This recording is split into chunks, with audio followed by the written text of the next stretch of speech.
going. Cow, that hurt. This is unfair. Oh, Klaus, Greta, look! Looks like somebody wants to come to our side of the fence. Silly Mumu. He doesn't know the rules. Hey, can you guys help me out? How do I get to the other side?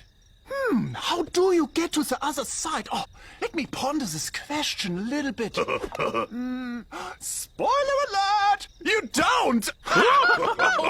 Oh, hoof bump, Klaus, hoof bump, Greta.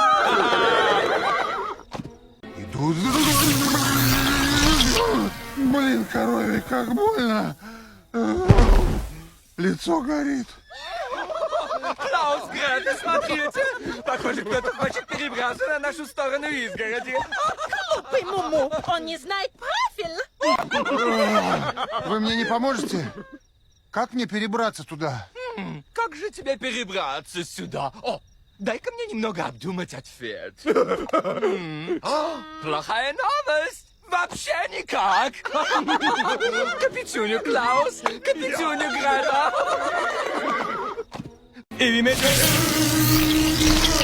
O neydi ya? Çok acıdı. Suratım yanıyor.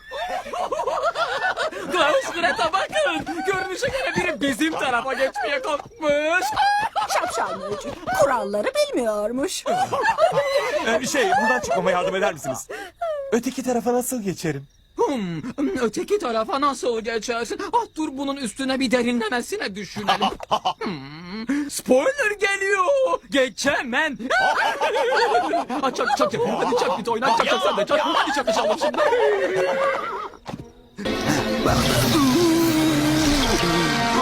Yok iyice de ağrıttı.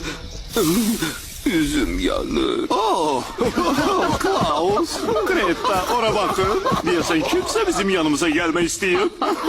Mumu, qaydalara əməl eləmir. Uşaqlar, mənə kömək eləyin. Ora necə keçə bilərəm, hə? Deməli bu tərəfə necə keçmək olar? İmkan verin, mən biraz fikirləşim. Sənə deyim, heç cür. Pəncəni ver, Klaus, pəncəni ver, Greta.